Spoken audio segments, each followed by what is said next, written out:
anywhere. It's up to you, New York, New York.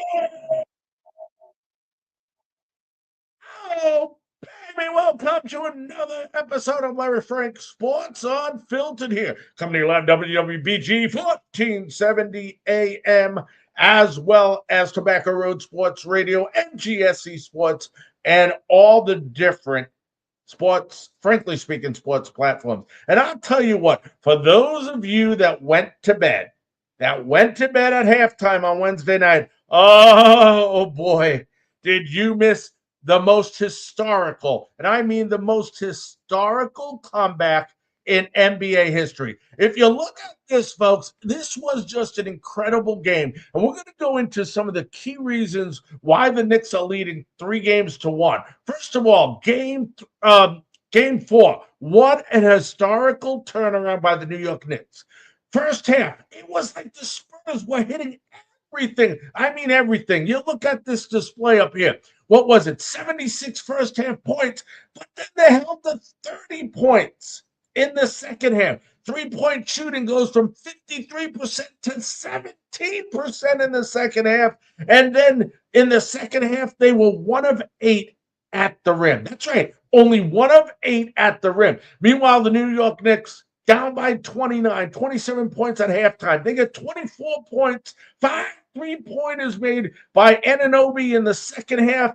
Brunson ends up with 36, and of course, Anunoby tipping in that missed shot by Brunson, and the New York Knicks go on to win that game. It was just an incredible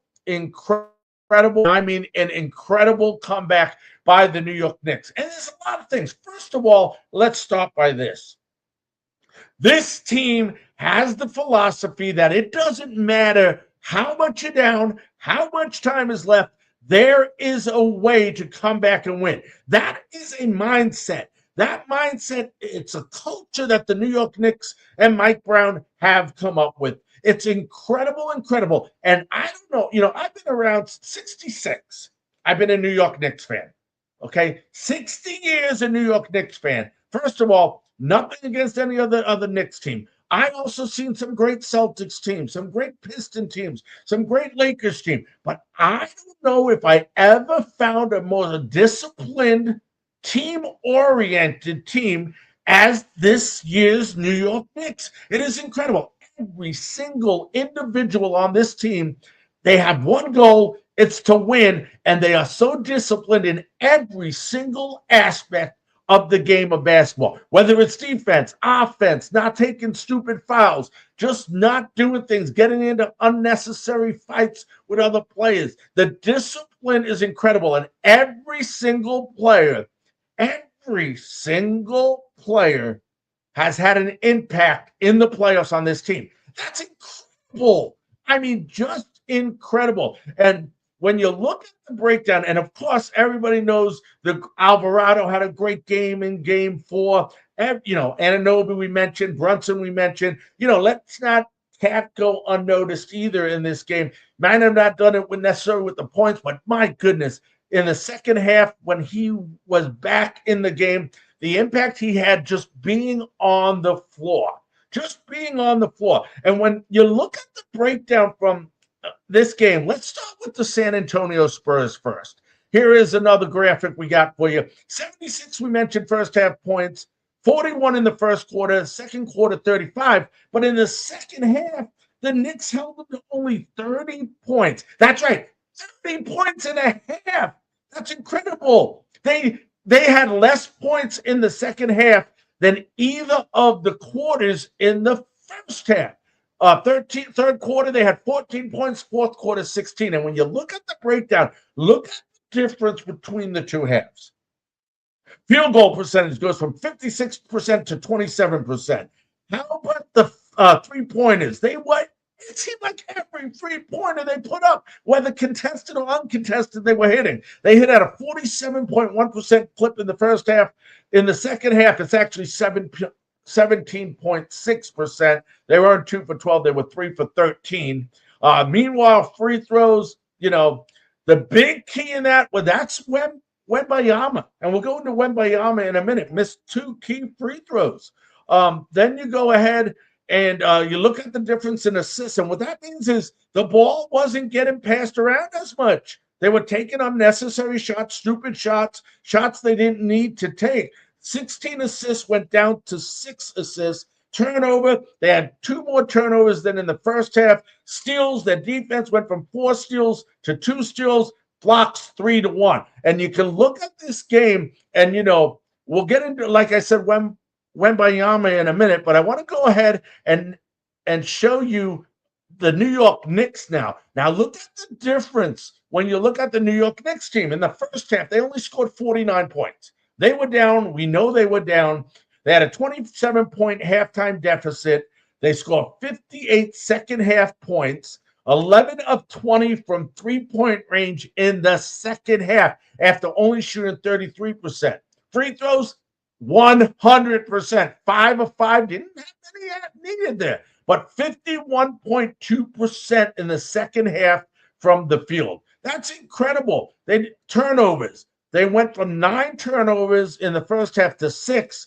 Assist-wise, they were finding the open man, making things happen. Defensively, they turned it up, baby. They turned it up, went down to 6 assists and had 3 blocks. So just an incredible game. But when you look at this game, one of the things that I've noticed in this game, and I don't know if everybody else, actually the series, Wembanyama has been having an okay series, but it's been highlighted by his mistakes. Throwing the ball into the back when they game 1, the Knicks end up winning. Missing some keys in game 4. The Knicks go on, as you know, on the Anunoby tip to go ahead and win the game.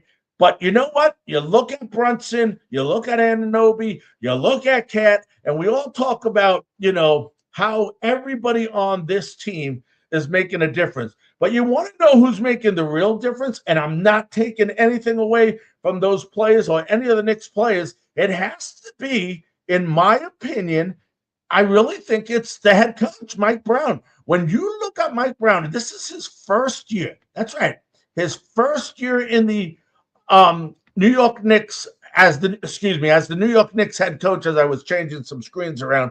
And what a magnificent job he's done. I'll tell you what, when you look at the culture that he put together on this team, win at all costs. We're never out of it. Everybody team-oriented. Nobody's selfish.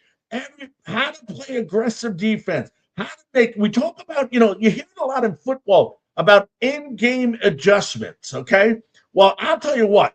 Mitch Johnson of the Spurs has definitely been outcoached by Mike Brown of the New York Knicks. Mike Brown has done everything you can ask for in a coach, and the coach is representing him as far as the attitude that he creates. There was some people we mentioned with Mike Vaccaro on the interview we did, last week. There was some people, don't know why, and it wasn't Mike Vaccaro, but there was some reporters, some fans who weren't in favor, not necessarily because they didn't believe Mike Brown can do the job. They know he can do the job. He's been there before. But a very popular coach in Coach T was replaced, and when that happens, it's really, really difficult. But what Mike Brown has done, when you look at this series, folks, and let me see if I can get my Mike Brown. There we go. When you look at this series and you look what Mike Brown has done, obviously in game 4, look at the moves that he's making. He goes ahead, installs Alvarado in the game for struggling Mikal Bridges, and it works. It works. He has key adjustment number 1, the bench mob unleashed. Fresh legs. He's taking players in, putting players out, keeping people fresh, and doing the fluid rotation. Meanwhile, the Spurs have heavy starter minutes in 31 plus minutes per starter. Mike Brown is making sure these guys are rested.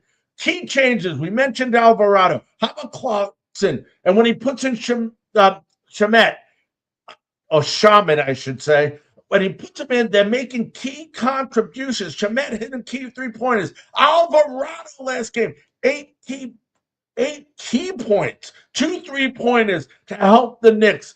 8 points, played more minutes in this game than he might have played all year. Who knows? But just a great, great coaching job, making these in-game adjustments, keeping these guys focused. Then, the hunting experience, anticipated the mistakes that a rookie coach would make in late situations, anticipated substitutes, and, obviously executed the historic 29-point game for a comeback. The Knicks could have easily folded in that game. They're down by 20 points, and they come back.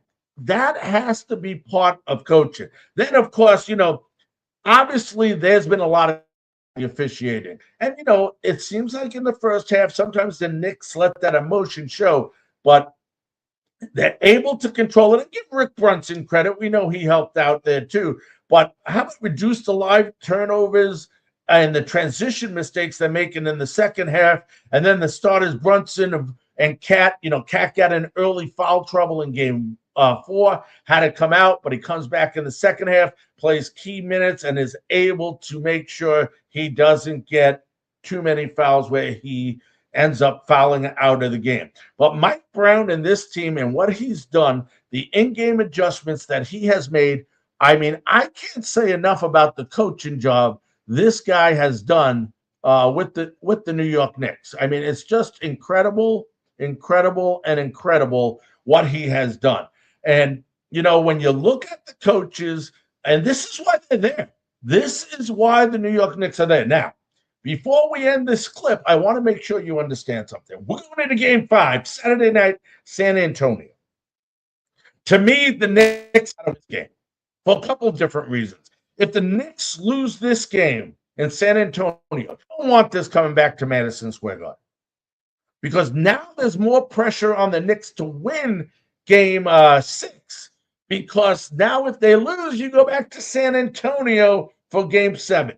Hey, we'll party like it's 1999 again in New York if the Knicks win in San Antonio. But this is the game you want them to win, because this is when you want to do it to keep any, if any, pressure off the New York Knicks.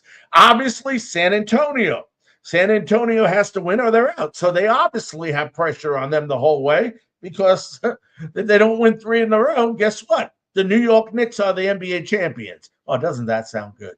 But you got to keep the things going, and I know Mike Brown will do that. And I'm going to tell you right now, Mike could easily be the best coach in the NBA. This is Larry Frank.